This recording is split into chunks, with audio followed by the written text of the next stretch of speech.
Hi, everyone. This is Chris. Before starting this episode, I need to let you know that this one touches on the subject of childhood abuse. There's no graphic details whatsoever, but there's a chance that it could be triggering to some. So please step away from this podcast if that's the case. Okay, with that said, here is episode 2, Kenneth from Maryland. In the bathroom mirror is where he thought about it the most, usually while shaving or washing his hands. His 250-pound frame, which just a year earlier was a lean 200, was hunched over the porcelain pedestal sink. His head was pounding from the night before. Kenneth's wife of 3 months had just left for work. The only noise in the house was the methodical drip of water in the puddle of the slow-draining sink. He stared at his swollen face, looked at his eyes for any signs of life they once had. Every day his reflection in the mirror seemed more difficult to recognize. For Kenneth, things that were once fun were now a chore. Disagreements were overly emotional, with his highs not quite as high and his lows incrementally lower. Emotion would come on uncontrollably, and once it started, it was hard to stop. His wife would hug him, doing her best to let him know that she was there, but he didn't want to acknowledge what was happening. It only made him feel more alone. The books he'd read explained some of the feelings he was having. However, they didn't prepare him for the new memories, the dreams, the snakes. He'd wake up in the middle of the night, smothered in the scent of the man's cheap cologne, only to have the smell disappear, leaving him shaking in fear. Echoes of decades-old sights and sounds that for years had been kept locked up were now rattling his consciousness, destructive and raw. He questioned if his mind was turning on him. Tired of seeing his face, Kenneth dropped his head. The faucet continued to drip. Now unemployed, he was a burden, an embarrassment to his family. His wife didn't sign up for being a partner to the mess he had become. He couldn't continue to sell the smile. And alcohol wasn't working, so how could he escape? He couldn't. He lingered on that thought. His mind raced. What if he were in a terrible car accident? Nobody would have to know. Kenneth began to cry. A few minutes passed until eventually he looked back up to the mirror. Through the tears, he locked eyes with his reflection and found a seldom-seen hint of empathy. That was it. No more excuses. The books he had been reading weren't enough. He needed to talk to someone. His life depended on it. I'm Chris Carlton. You're listening to Will.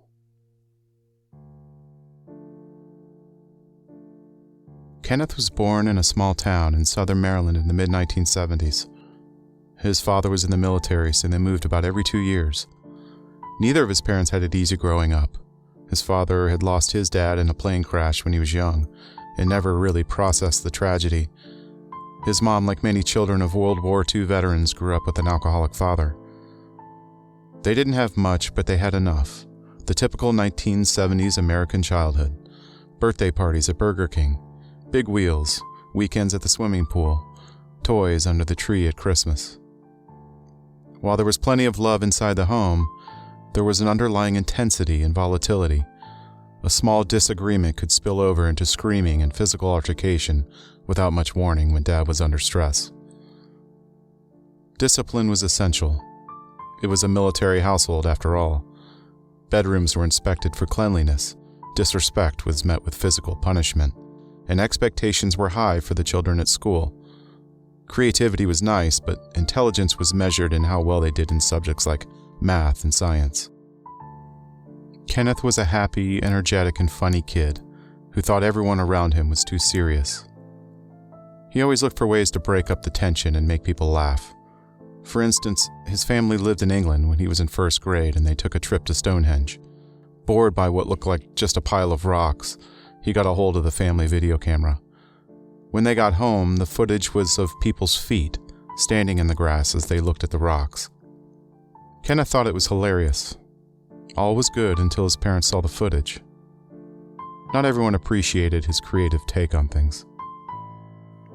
He excelled in sports but struggled in the classroom. It all seemed so unnecessary. His imagination ran wild and he was easily distracted. As his father climbed the military ladder, more pressure was placed on the family to look the part. Neatly combed hair, dimples, tucked-in shirts, ear-to-ear smiles. How well the children performed against their peers was a direct reflection on the family. Kenneth's personality didn't align with all the structure and expectations, but he was conflicted. His adventurous spirit was equaled only by his sensitivity and desire to make those around him proud. Over the years, his mediocrity in school made him begin to doubt his own intelligence. It also made him feel like a failure within his own home. The sad part is, somewhere along the way, he came to the conclusion that he needed to be less of himself in order to succeed and keep everyone happy. This concession, the act of subverting who he was for the greater good, was not only bad for his self-worth, but it would make him the perfect target for the unimaginable situation he was about to face. In the summer between Kenneth's 3rd and 4th grade years, his family moved again, and while they waited for their new home to be built, they stayed with his grandparents who lived a town away. The person Kenneth called Grandpa was actually his step-grandfather, the man his grandmother married after the plane crash took her husband, and Kenneth knew that. However, what he didn't know was this man posing as his grandfather was a serial pedophile, a monster with a desire to make him question more of who he was and exploit everything he wasn't.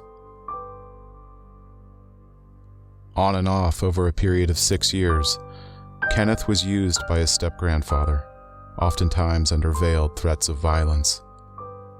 Out of fear and self-preservation, he buried it, and with the hustle and bustle of their busy lives, nobody even blinked.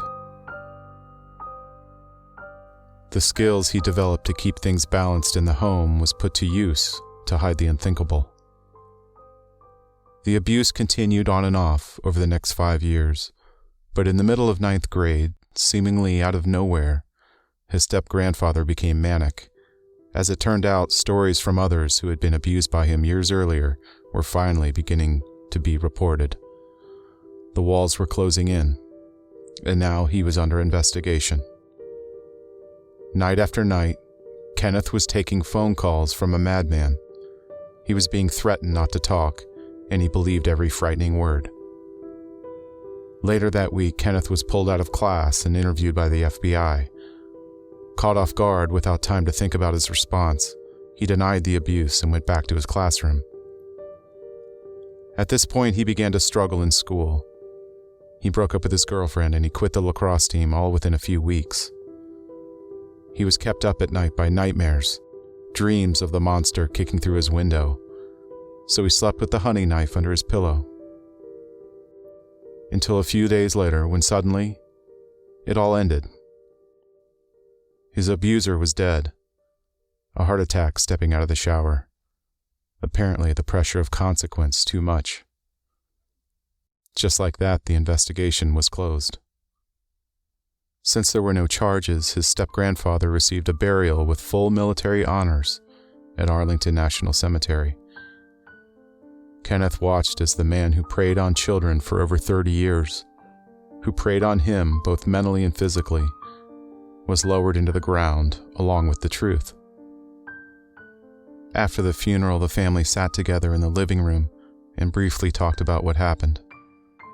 Nobody was comfortable with the subject or had any idea where to start, so instead of delving into the manic phone calls and why they were happening, they did what a lot of families would have done back then. They decided it would be better for everyone to put it behind them and move forward, which they did. They made a pact to never use his name again. Kenneth compartmentalized what happened and life went on. And to anyone looking from the outside, life was fantastic for Kenneth. In fact, it was nearly perfect. From high school all the way through his 20s, he ticked off one noteworthy accomplishment after another.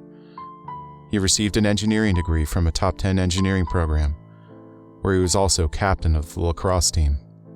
He served honorably for nearly 6 years in the United States Navy, with medals for a tour in the Middle East after the attacks of 9/11. He earned an MBA from a top business school. And at 30 years old, he was now leading teams at one of the most prestigious marketing firms in the country, with Fortune 500 clients all over the world. Kenneth was an overachiever.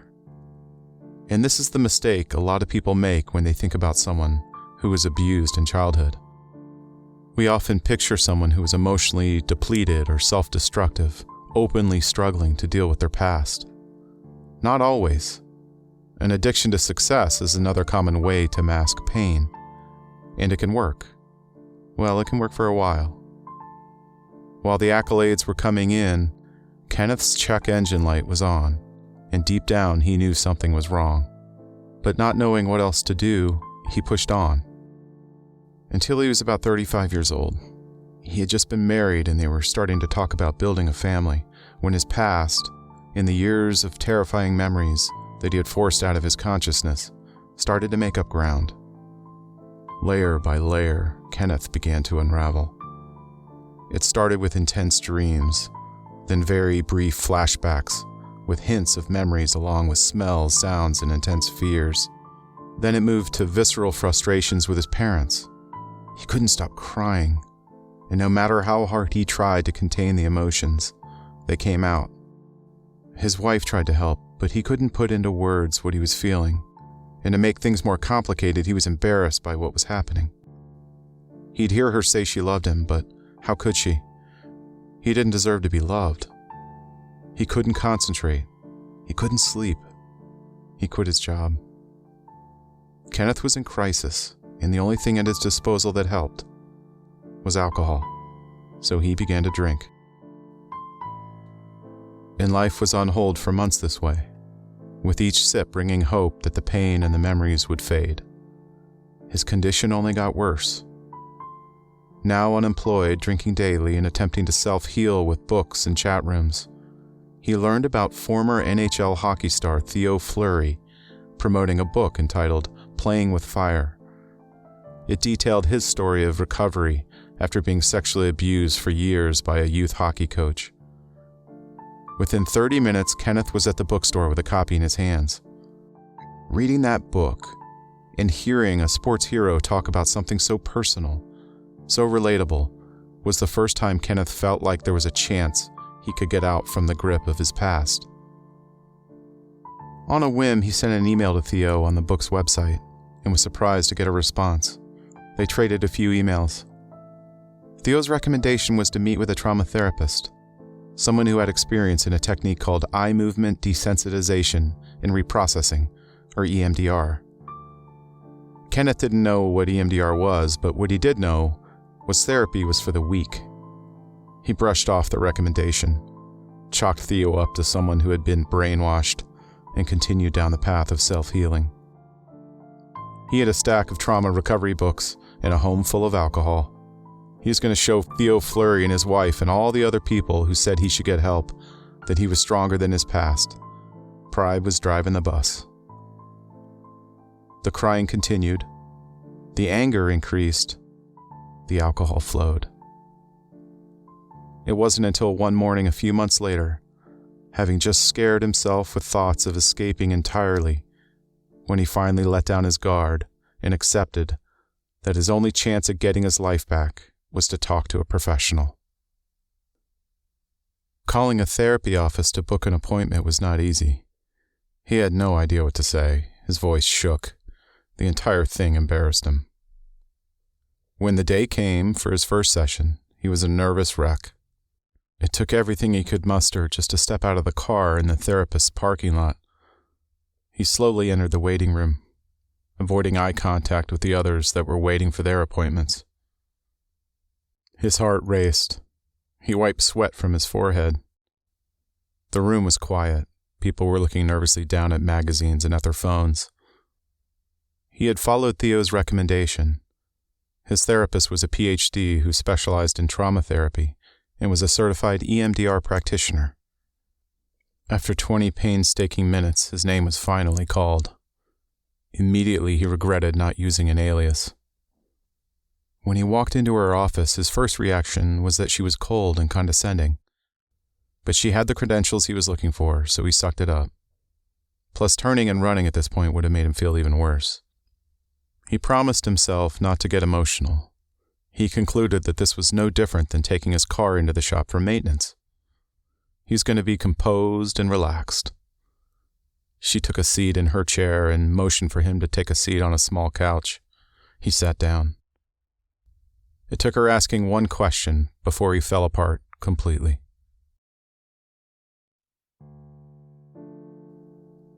After just a few sessions, Kenneth was diagnosed with depression and severe post-traumatic stress disorder, or PTSD. He couldn't believe it. Depression? PTSD? How was that possible? On the positive side, he was talking, at least when he could get the words out. His therapist validated what he had gone through, and she reassured him that it wasn't his fault. The intense weight from decades of carrying this secret started to lift. While it didn't fix everything, it was a reminder that things could improve. His therapist's first recommendation was to stop drinking altogether. She said, among other things, alcohol was fueling his depression and clouding his thinking. Second, she wanted him to start taking an antidepressant. Being someone not comfortable with even taking Advil, he pushed back.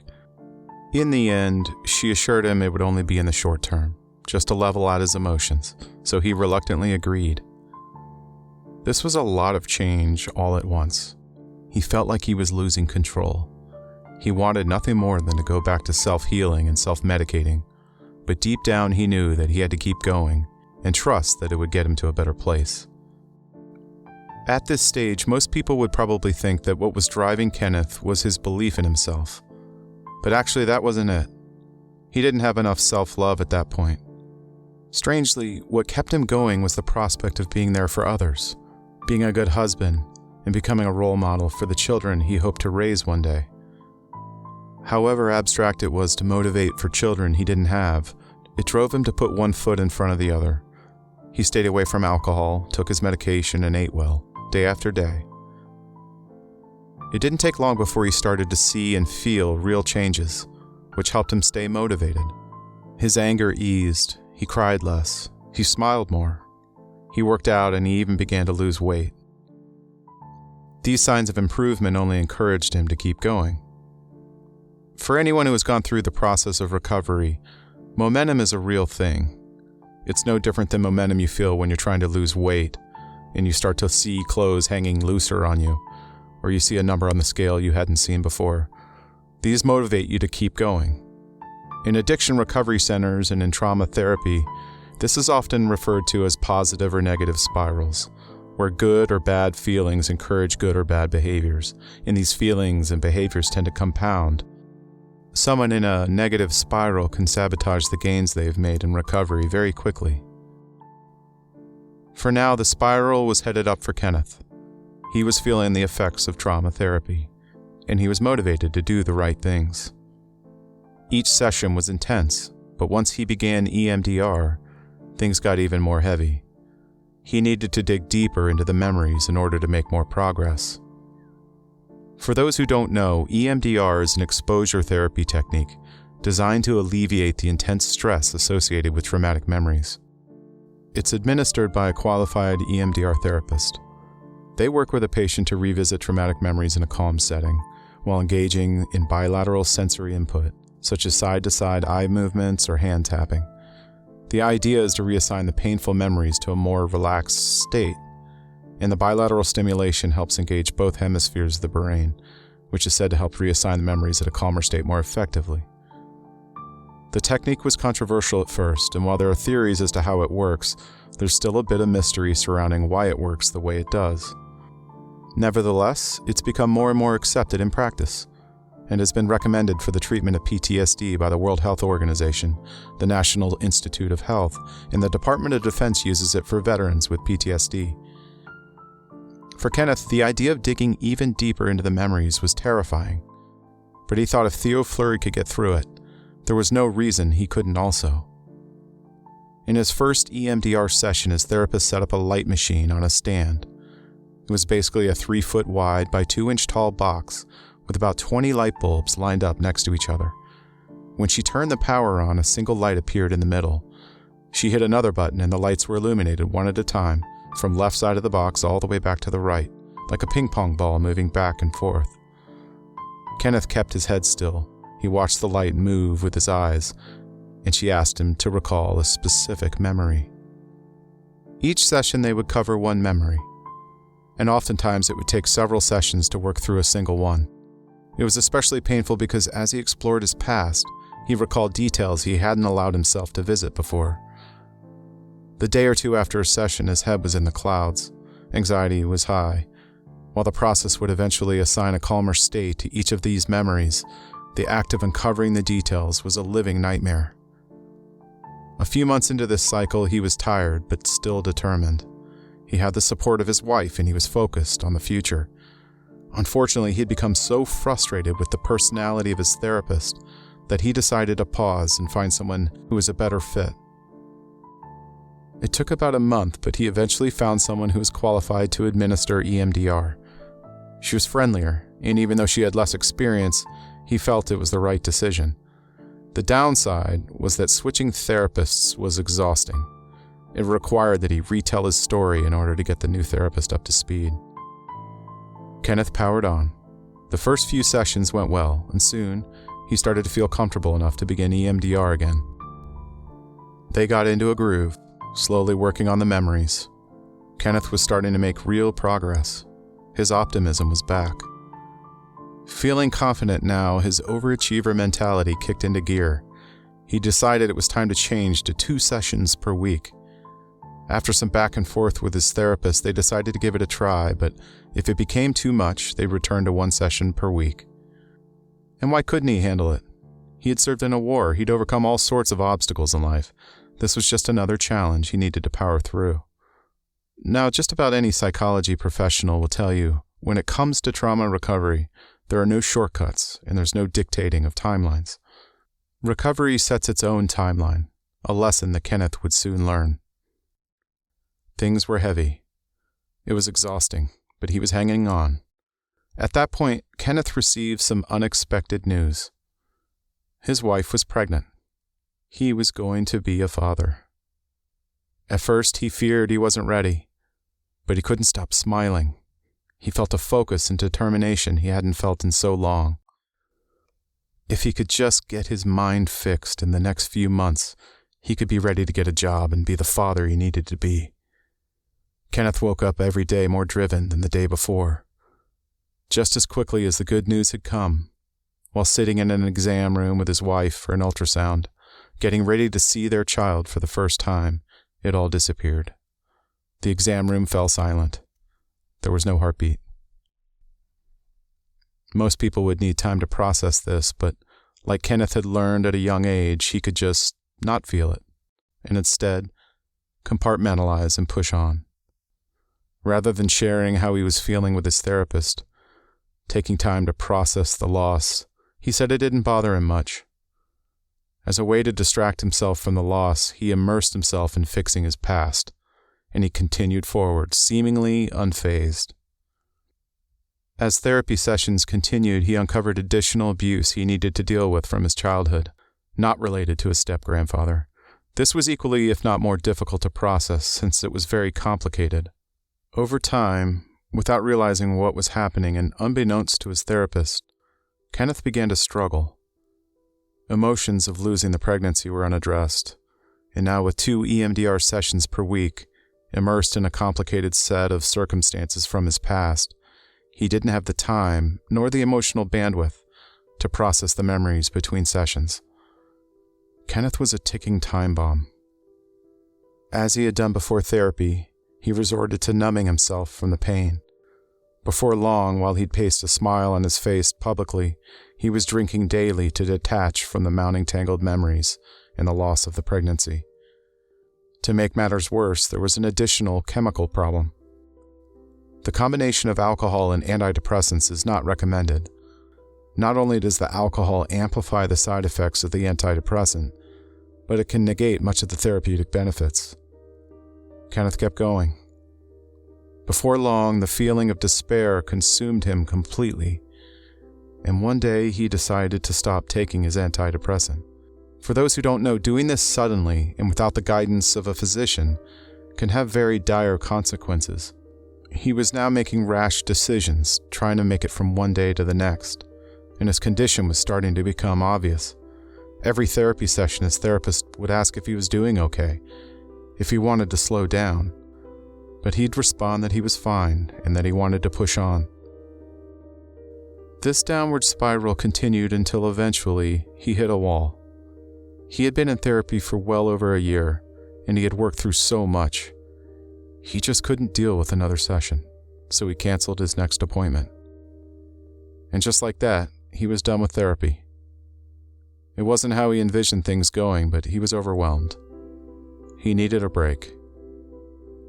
His daily intake now consisted of fast food and alcohol, with zero exercise and very little social interaction. Months passed and things got worse. He was locked in a battle with anxiety and depression. One morning, he found himself again standing in front of the bathroom mirror, staring. He saw a very vulnerable, decaying version of himself. The sadness in his eyes was familiar. This time, however, he felt something he didn't feel before. He knew he deserved to look and feel different than this.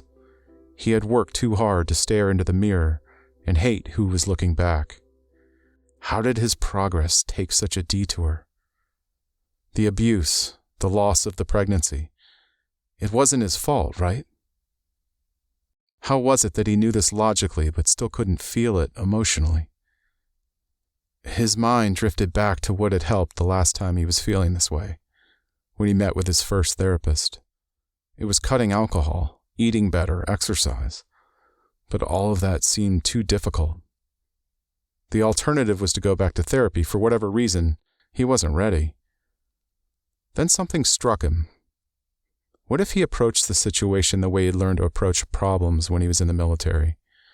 What if he broke a big problem into small pieces and worked on one piece at a time? After some thought, he came up with something reasonable. It didn't seem like much, but he would replace one meal every day with a fruit and vegetable smoothie. It was worth a try. And sometimes that's all it takes. For Kenneth, this little step set him on a new path. What began as a smoothie a day, over time became exercising more often, and that led to feeling better, which made socializing easier, which led to more positive feelings. After going through this once before, he was now fully aware of what was happening. As time went on, he began to truly appreciate the journey he was undertaking. While every day or week wasn't always better than the last, he was steadily rediscovering his self-respect and confidence. Little by little, he woke up earlier. He exercised, he ate better, he meditated, he lost weight. Kenneth's slow, steady upward spiral was in motion. Just as he was starting to feel better, some really good news arrived. His wife was pregnant again. Tears welled in his eyes at the sight of the little heartbeat pounding away. A tiny person, unknowingly about to enter a life with a family, a dad, who could be an ally, a positive role model, who would not only love his children, but over time, may come to fully love himself. Over the last 13 years, the past has continued to slowly release its grip. When most people think about people who go through therapy for trauma, they usually think of improvements happening in very big, obvious, defined moments. Patient goes to therapy. Patient feels better. In reality, at least for Kenneth, the process has been much different. Yes, there was the initial feeling of relief, the release of weight from his shoulders as he talked about the abuse for the first time, and that was life-changing. But for him, the memories and much of the guilt and associated shame were stubborn. His recovery has been a series of ups and downs, with more ups than downs, and that incremental net positive adds up to a significant improvement over time. Because it's a slow process, he has to consistently remind himself just how far he's come. One of the many ways he sees a difference is in how he respects himself when it comes to his relationships with other people. He has established boundaries. He no longer allows people to manipulate him against his greatest vulnerabilities, guilt and shame. He's more comfortable letting people down if that means keeping himself up. And he's much less critical of the mistakes he makes, even when other people want him to be more critical of himself. This took time to happen, but it's all due to a renewed love for himself that took years to reestablish. Kenneth wakes up every morning to 2 beautiful children, a boy and a girl, and his wife is still there, believing in him and his recovery. When he has a few bad days, or even weeks, he recognizes the signs of a downward spiral, and he catches himself and he makes corrections. Kenneth hasn't returned to therapy since. Not because he doesn't need more therapy, he probably could benefit from time to time. He thinks it's because he has a great set of tools that help him manage his recovery, and those are working right now. What are his tools? Well, he swears by a few things. Practicing mindfulness, eating healthy, with less gluten and more fruits and vegetables, daily exercise, limited alcohol, ample sunlight, probiotics, and most importantly, he's always honest with himself. We asked Kenneth if he could go back in time and say one thing to himself as he was struggling most, what it would be. His response? Recovery is a process that takes time, and it isn't linear. There will be good days and bad days, so try to go easy on the person in the mirror because, in the end, it wasn't his fault.